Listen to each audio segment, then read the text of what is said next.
Hi everyone, a very warm welcome to today's session. I hope you guys are doing absolutely fine and amazingly well. Let's get started with our second session of our chapter India size and location.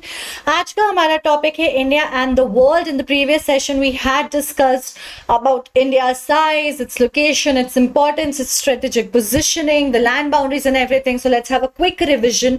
हमने बात की थी कि क्या-क्या importance है India की world history में, how we have been very significantly contributing in the creation of the world history, the role that India has played, and how then we discussed the location of India is, where is India placed, which is in the northern and the eastern hemisphere, so to say. फिर हमने बात की थी ये भी कि हमारी जो लैटिट्यूड से लॉन्गिट्यूडनल हमारा एक्सटेंट है वो क्या है.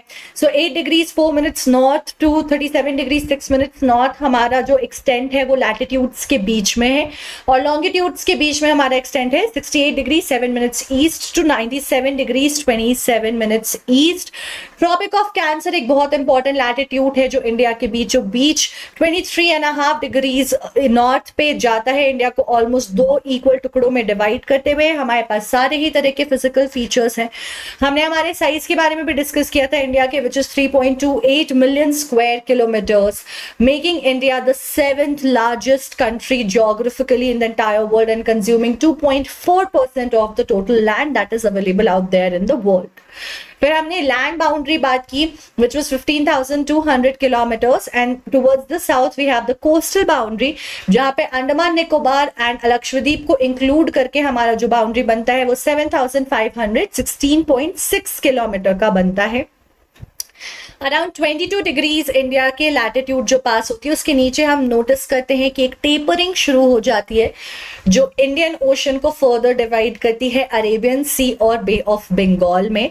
And then we also discuss that how India का एक्सटेंट चाहे वो लैटिट्यूडनली हो या लॉन्गिट्यूडनली हो रफली 30 डिग्रीज है, which is somewhere around 3,000 kilometres, but it seems that it is longer in terms of north to south distance than what we can see from the east to west extent.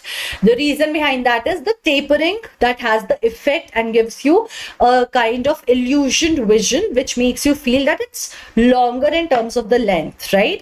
फिर हमने ये भी discuss किया कि गुजरात और अरुणाचल प्रदेश जो है हमारा, उन दो पॉइंट्स एकदम एक्सट्रीम हमारे ईस्टर्न और वेस्टर्न पॉइंट में जो डिफरेंस है टाइम का वो 2 घंटे का है between the sunrise and the sunset etcetera different events. There is a lag of 2 hours, but in order to avoid any confusion in terms of time, what we actually see is that we have taken the middle meridian, the middle longitude which passes right through the middle of our country, which is 82.5 degrees east, और उसको ही हम standard meridian of India मानते हैं, और उसके around जो time है वही पूरे इंडिया में फॉलो होती है, because we didn't want to create 2 time zones which would have created a lot of confusion. Then we also understood that the latitudinal extent is what influences the duration of the day and the night as it moves from south to north. Okay, now एक interesting चीज मैंने आपको पिछले session में नहीं बताई, वो हमारे एक्चुअली सिलेबस से अब हटा भी दिया गया है, पहले एग्जिस्ट करता था वो हमारे सिलेबस में, उसके बारे में भी हम करेंगे बात. But before that, as I told you, this entire chapter can be divided majorly in 2 topics, location and size of India and the world, which is our today's topic. The concepts that we'll be covering will be trans-Indian ocean routes, ancient land routes which connected India to the world, India and its neighbors, and Indian states or international boundaries. I will also quickly introduce myself. Hi बच्चों, मेरा नाम है अंकना और मैं हूं आपके expert for social sciences at Imbibe. I come with an experience of more than 9 years in the field of education, where I've taught both students of online and offline centers for CBSE and ICSE. I have done my studies in the field of humanities and hence I specialize in social science and English. Now we have done one set of our lectures from this chapter beforehand itself. हम second session करें और ये काफी छोटा chapter है तो हम आज इसे फिनिश भी कर लेंगे. तो आज हम 3 सवालों के साथ शुरू करेंगे जो हमने पिछले सेशन में करा है और उन टॉपिक्स पे. So let's begin with these 3 questions of what we have done in the previous session. The southernmost point of Indian territory is Indira point, Kanyakumari और Lakshadweep.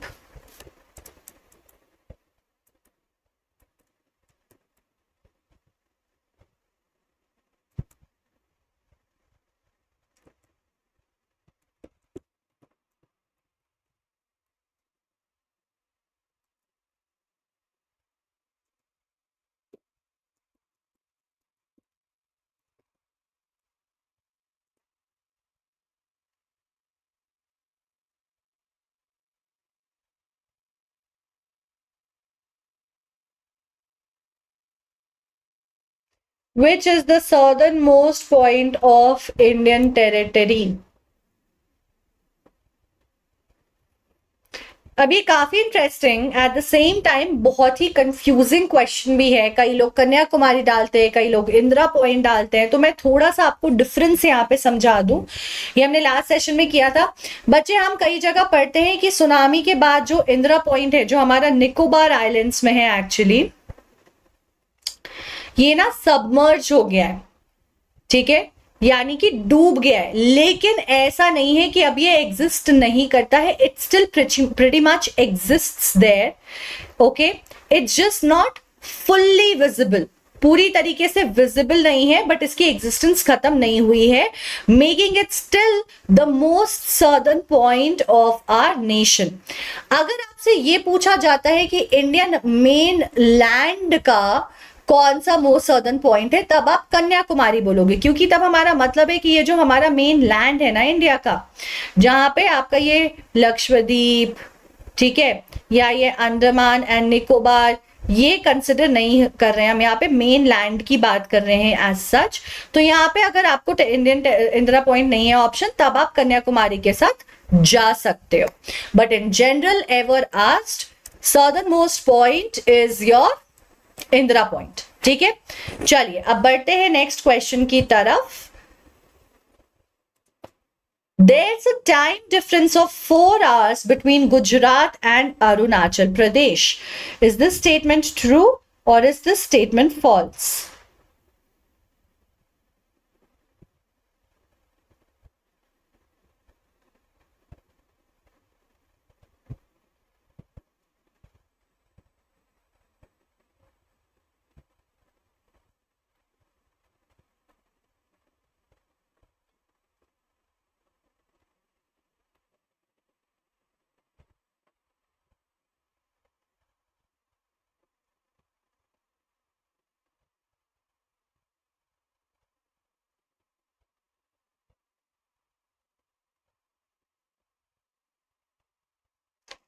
And this statement is false.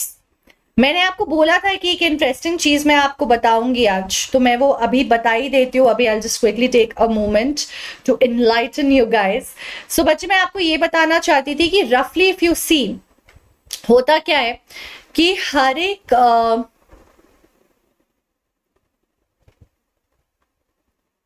With every degree, ठीक है, हर एक degree पे 4 minutes का gap आता है।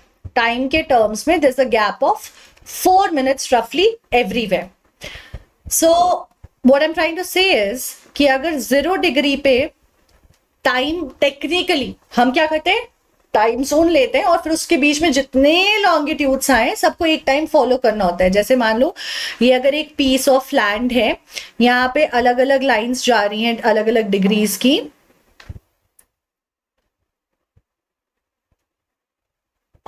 और ये जगह जो है यहाँ, इसको हमने 2 टाइम जोन में डिवाइड कर रखा है, मान लेते हैं। तो पहला जो है यहाँ डिविजन हुआ है, this is time zone 1, this is time zone 2। Now each of this is, let's say this is 1 degree, 2 degree, 3 degree, 4 degree, 5 degree, 6 degrees, 7, 8, 9, 10, 11, 12, 13। अब यहाँ पे इन्होंने ये सेंटर वाले लाइन के हिसाब से एक टाइम बना लिया, यहाँ पे ये सेंटर वाले लाइन के हिसाब से एक टाइम बना लिया, हो गया। तो यहाँ पे एक सेंटर के हिसाब से पूरे एरिया में टाइम जोन चल रहा होता है। But ideally what happens is कि हर एक डिग्री में 4 मिनट का फर्क होता है। यानी कि अगर ये डिग्री 1 पे 10 बज रहे हैं, तो डिग्री 2 पे हमारा 10:04 बज रहे हैं, यहाँ पे 10:08 बज रहे हैं। एक्चुअली ये उल्टा होगा, ईस्ट टू वेस्ट होता है क्योंकि, ठीक है, ये इसका टाइम 10:12 है टेक्निकली, इसका टाइम 10:16 है, इसका टाइम 10:20 है। तो आप समझ रहे हो, पहले लाइन में और इस लाइन में 20 मिनट का फर्क है। पर हमने क्या किया, हमने ये बीच में एक लाइन ले लिया और हमने बोला इधर और इधर सेम टाइम चलेगा, यानी कि 10 मिनट पीछे और 10 मिनट आगे। तो इस जगह का टाइम जो है वो हम 10:12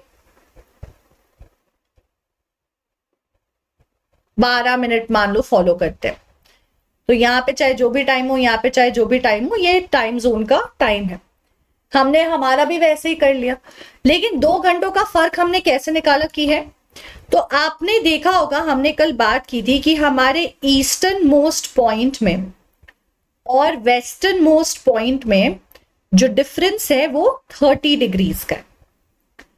अब 1 डिग्री का डिफरेंस 4 मिनट होता है बिटवीन 2 डिग्री, हर 1 डिग्री पे 4 मिनट का फर्क आता है।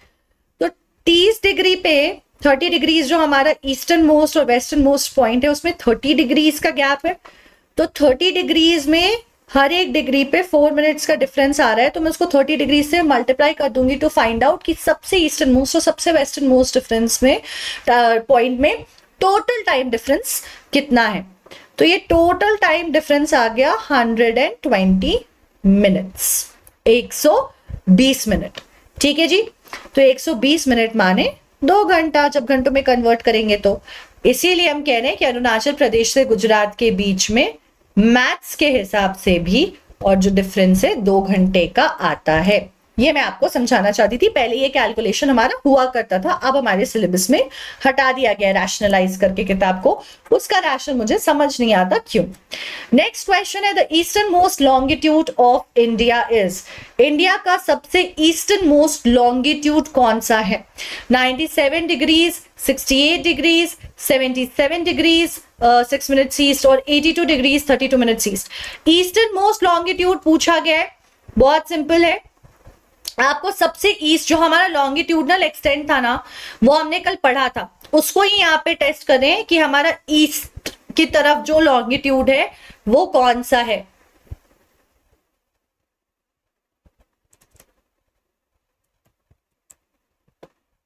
तो आपको अगर याद होगा कि हम किस लॉन्गिट्यूड से किस लॉन्गिट्यूड तक एक्सटेंड करते हैं, तो ये वेस्ट वाला है और ये ईस्ट वाला है। इधर ईस्टर्न मोस्ट लॉन्गिट्यूड कौन सा है? एक और सिंपल बात बता देती हूँ, वेस्ट की तरफ से 0 डिग्री से हम बढ़ रहे हैं, तो वेस्ट वाला वैसे भी स्मॉलर होगा डिग्रीज में और ये बिगर होगा। तो अगर आपको एक्सटेंट याद भी है और आप कंफ्यूज हो रहे हो ईस्टर्न मोस्ट, तो आप वहां से डिसाइड कर सकते हो।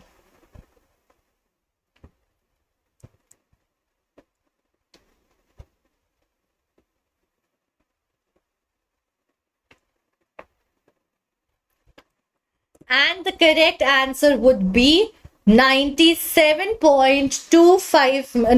degrees 25 minutes east। ठीक है, ये हमारा एक्सटेंट है। 68 डिग्रीज 7 मिनट्स ईस्ट से हमारा शुरू होता है और 97 डिग्रीज 25 मिनट्स ईस्ट तक जाता है। ठीक है, चलो अब आपको याद दिला दूं, मैंने आपको बहुत डिटेल में समझाया था। इम्बाइब लेंस का मैं मैजिक ही दिखा देती हूँ। तो अभी हमने आज जो रिकैप किया है बच्चे, उस रिकैप स्लाइड पे चलते हैं। This is the recap we had. अब मान लो मैं ये रिकैप पढ़ रही हूँ, मुझे नहीं समझ आया कि मुझे कुछ रिवाइज करना है, मैंने कोई कॉन्सेप्ट मिस कर दिया, मुझे नहीं समझ आया, मैंने इम्बाइब लेंस खोला, उसको अपने कैमरा का एक्सेस दिया और इस रिकैप की फोटो खींच ली। ओके, इसने अपने आप इंपॉर्टेंट वर्ड्स यहाँ पे हाईलाइट करके मुझे यहाँ पॉपअप दे दिया है। अब मैंने यहाँ से ट्रॉपिक ऑफ कैंसर सेलेक्ट कर लिया। जैसे ही मैंने ट्रॉपिक ऑफ कैंसर सेलेक्ट किया है, you wouldn't believe it actually gives me some 3D pictures to look at, और अगर मुझे उससे रिलेटेड कुछ वीडियोस चाहिए वो भी यहाँ आ रहे हैं। That's the beauty of imbibe lens. And I think overall इस पूरे प्रोसेस में मुझे 1 मिनट भी नहीं लगा है, शायद 45 सेकेंड 45 सेकेंड्स भी नहीं लगे हैं।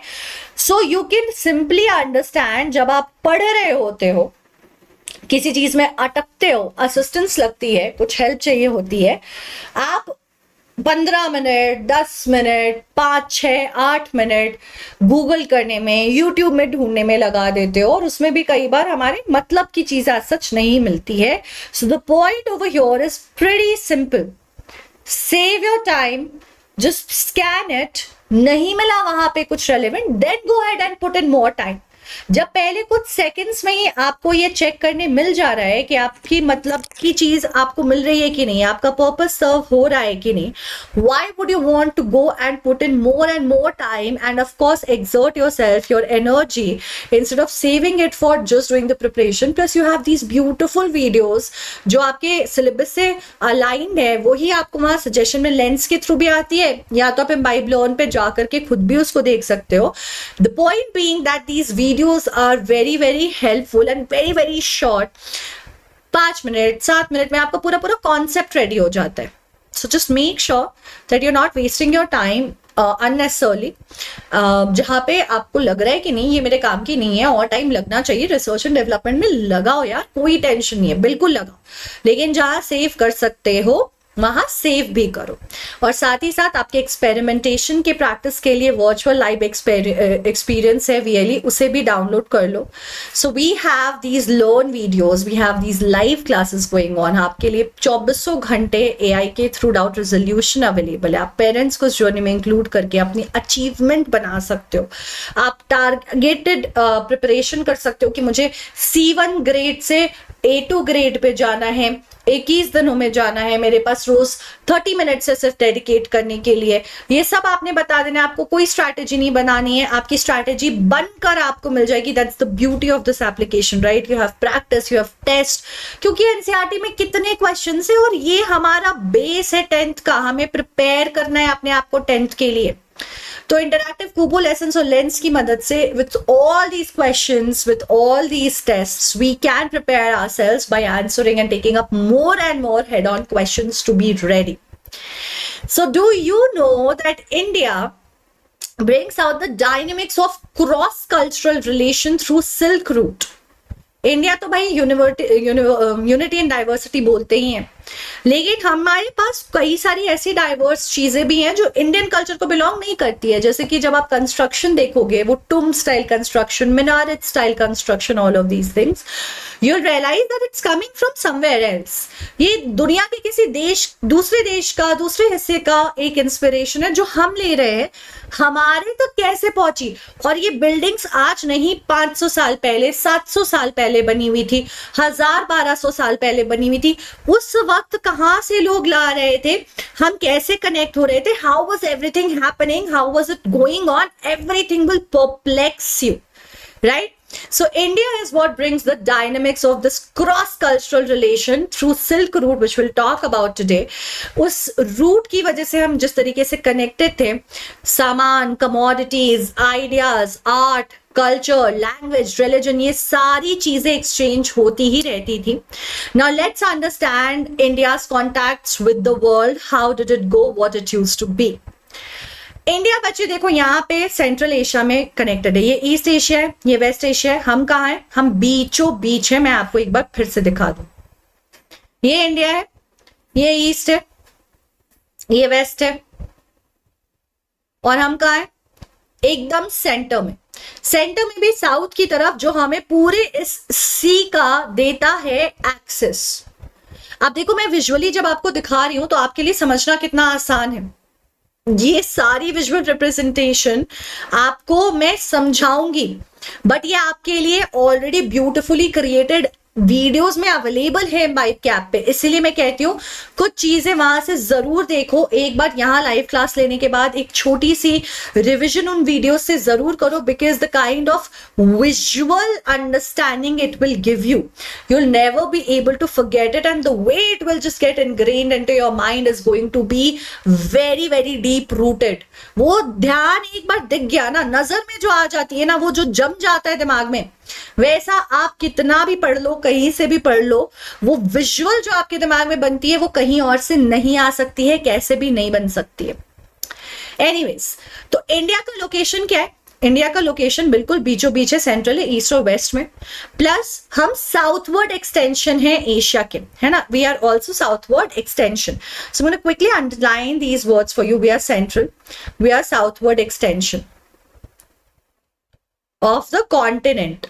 कॉन्टिनेंट अगर आप रफली देखोगे तो यहाँ पे आपको दिख रहा है कि मोटा मोटा इधर इधर खत्म हो जा रहा है ज्यादातर लैंड, लेकिन हम ऐसे नीचे एक्सटेंड होते हुए इंडियन ओशन में एंटर भी कर जाते हैं.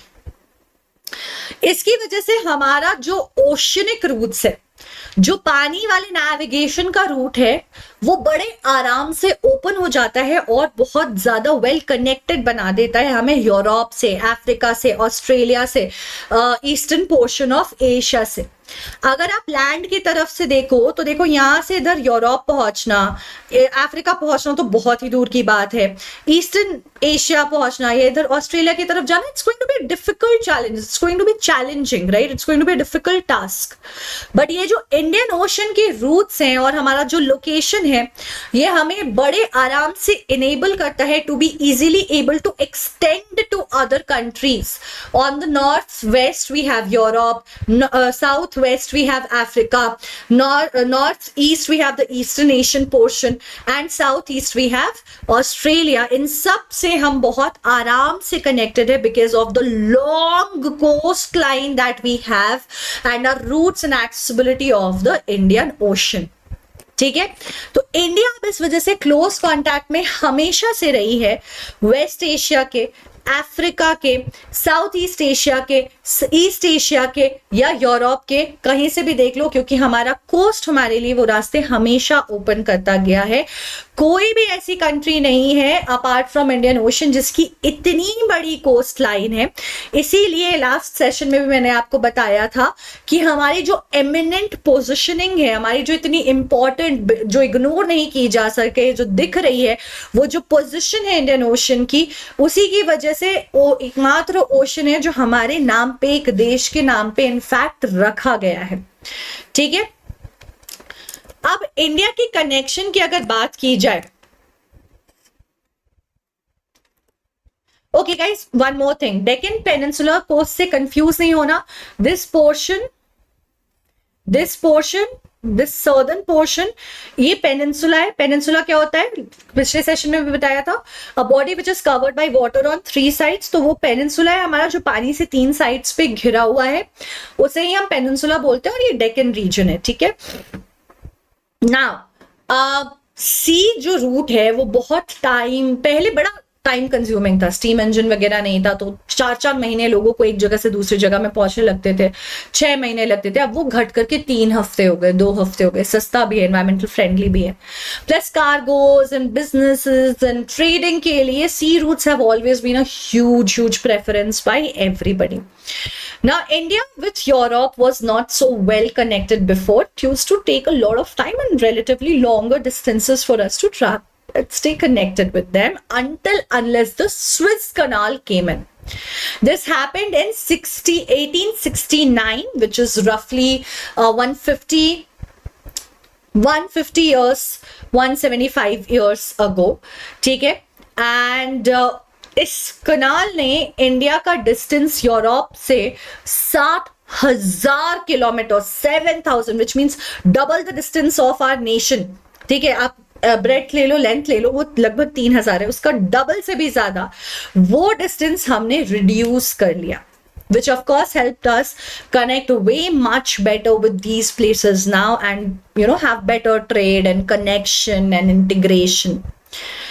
अब इंडिया के कॉन्टैक्ट्स वर्ल्ड से बात करें तो ऐसा है कि इंडिया सिर्फ आज जब ये इतनी टेक्नोलॉजी डेवलप हो गई है तभी सिर्फ दुनिया से रिलेशनशिप नहीं बना रहा है, सिर्फ कनेक्ट नहीं हो रहा है। ये रिलेशनशिप बहुत पुराना है। और किस चीज का रिलेशनशिप? ट्रेड का, एक्सचेंज ऑफ इंफॉर्मेशन का, एक्सचेंज ऑफ ट्रेडिशन का, एक्सचेंज ऑफ कल्चर का।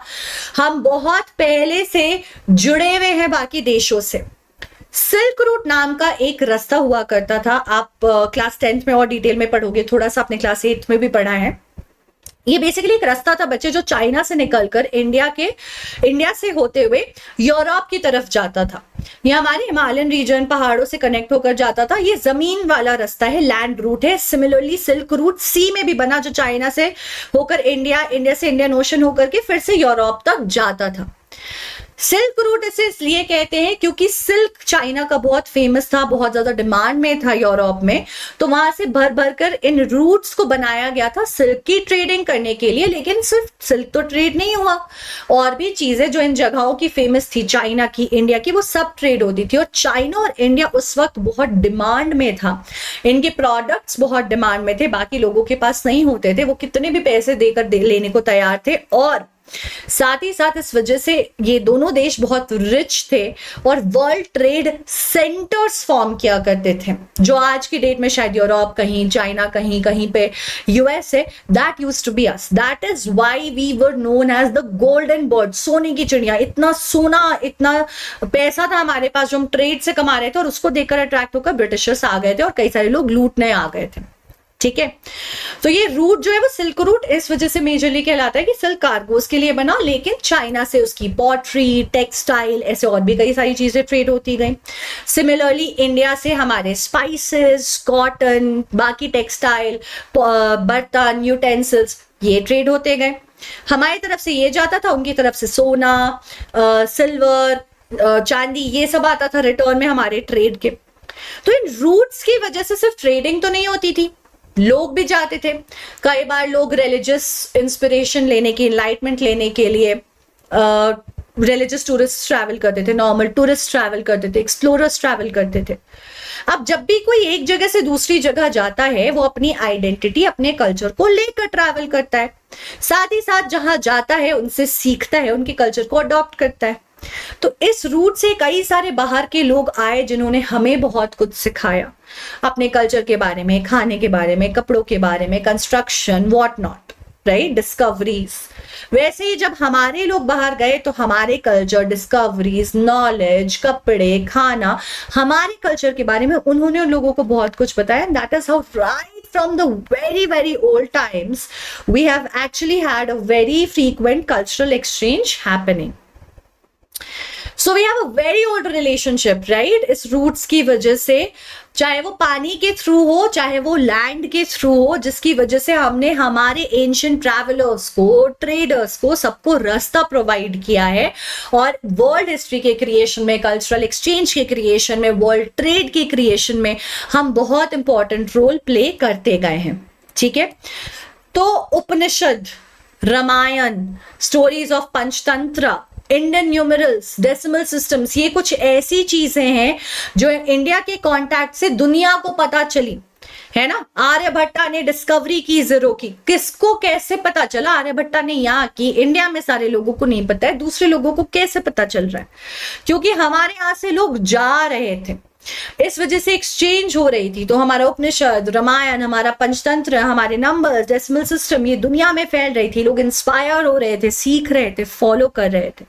वैसे ही हमारे मसाले, हमारा मसलिन, पतला वाला कॉटन का कपड़ा, मर्चेंडाइज, ये सारी चीजें भी हो रही थी spread. On the other hand, जब बाहर से लोग आ रहे थे तो उनके ग्रीक स्कल्पचर्स, उनका आर्किटेक्चरल स्टाइल, डोम बनाने का, ये जो हमारे डोम्स देखते हैं हम, वो हमारा स्टाइल नहीं है। हमारा कंस्ट्रक्शन, टेंपल वगैरह का पहले जो हमारा इनेट होता था, वो आप देखोगे तो बहुत डिफरेंट है। अब ये डोम जैसा, टुम्ब जैसा जो बन जाता है, ठीक है, ये गुंबद जैसा गोल सा कंस्ट्रक्शन है। मीनार्स बने हुए हैं, जैसे कि कुतुब मीनार जैसा जो हो गया, थोड़ा सा उस स्टाइल का स्ट्रक्चर जो हो गया, ये वेस्ट एशिया का है, मिडिल ईस्ट का है। वहां से हमारे यहाँ लोग आए, ग्रीक से आए, यहाँ से आए, तो हमने उनसे सीखा और इस तरीके से बहुत ज्यादा कल्चरल एक्सचेंज हुआ। ठीक है, तो हमने सीखा भी, सिखाया भी, और ये रूट्स हैं, ट्रेडिंग है जिसने इसमें की है बहुत इंपॉर्टेंट रोल प्ले। अब यहाँ पे आपका आता है next question, India's unique position bars its relation with the south east and east Asian countries. Is this statement true और is this statement false? India's unique position bars its relation with the Southeast and East Asian countries. Is the statement true or is the statement false?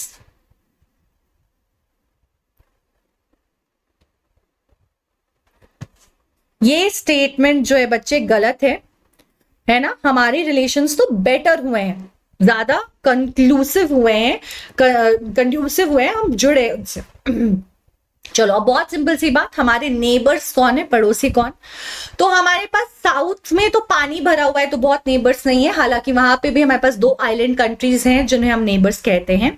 North में क्योंकि land है तो north west, north और north east तीनों तरफ हमें मिलते हैं। नॉर्थ वेस्ट में अगर हमें पूछा जाए तो हम बताएंगे पाकिस्तान और अफगानिस्तान हमारे पड़ोसी हैं। नॉर्थ की तरफ हमारे पास चाइना, नेपाल और भूटान है।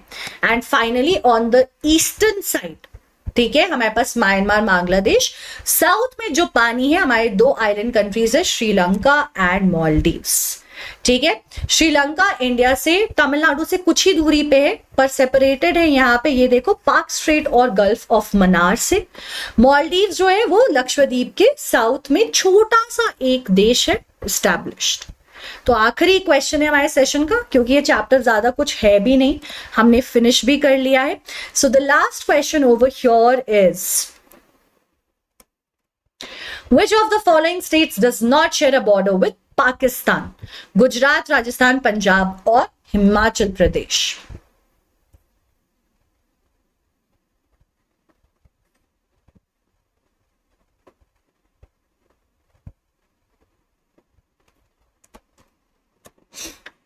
And the correct answer over here is Himachal Pradesh, है ना, क्योंकि बाकी राजस्थान, पंजाब, गुजरात ये सारे बॉर्डर ईस्ट की तरफ आते हैं, तो वो शेयर करते हैं अपना अपना बॉर्डर, हिमाचल प्रदेश नहीं करता है। So India shares the longest land border with Bangladesh, which is of 4096.7 kilometers. 1947 के पहले इंडिया जो है बच्चे, ब्रिटिशर्स के द्वारा, ऑफिशियल्स जो अपॉइंटेड थे उनके द्वारा रूल की जाती थी, और बाकी जगह जो थे प्रिंसली स्टेट्स वो रूल किए जाते थे कैसे, हेरिडिटरी रूलर, मोनार्की होती थी वहां पे, वो सिस्टम अब चेंज होकर डेमोक्रेसी हो गया। बाकी चीजें हम आगे के आने वाले चैप्टर्स में पढ़ेंगे। तो हमने आज समझा कि हमारा लोकेशन बहुत स्ट्रैटेजिक है, एशिया, यूरोप, अफ्रीका और ऑस्ट्रेलिया, हर तरह से हम लैंड हो या सी हो कनेक्टेड है। इंडिया बहुत पहले से वर्ल्ड हिस्ट्री का क्रिएटर, वर्ल्ड हिस्ट्री का पार्टिसिपेंट, ट्रेड का इंटीग्रेशन का पार्टिसिपेंट रहा है, mythology, spices, exchange of ideas, everything, and is one of the oldest civilizations. हमारे जो नेबर्स हैं, वेस्ट में अफगानिस्तान और पाकिस्तान है, नॉर्थ में चाइना, बांग्लादेश, भूटान है, नेपाल भी है, और चाइना, भूटान और नेपाल है एक्चुअली, एंड ईस्ट में हमारा बांग्लादेश एंड म्यांमार है। श्रीलंका और मालदीव्स साउथ में हमारे पानी के थ्रू नेबर्स है। तो अगर नहीं किया अभी तक इम्बाइब के फीचर्स को एक्सप्लोर, तो कर लो अभी भी। कई सारे लाइव सेशंस आने वाले हैं जहां बहुत मजेदार इंटरैक्टिव क्विजेस करेंगे हम, and I am sure 100% you wouldn't want to miss out on those. So make sure that you are connected with us. I will see you soon. If you enjoyed the session, do not forget to hit the like button, share the video with your friends, tell me in the comment section कैसा लगा session. हम मिलते हैं बहुत जल्द। Stay subscribed, stay tuned, and guys, do not forget to keep imbibing.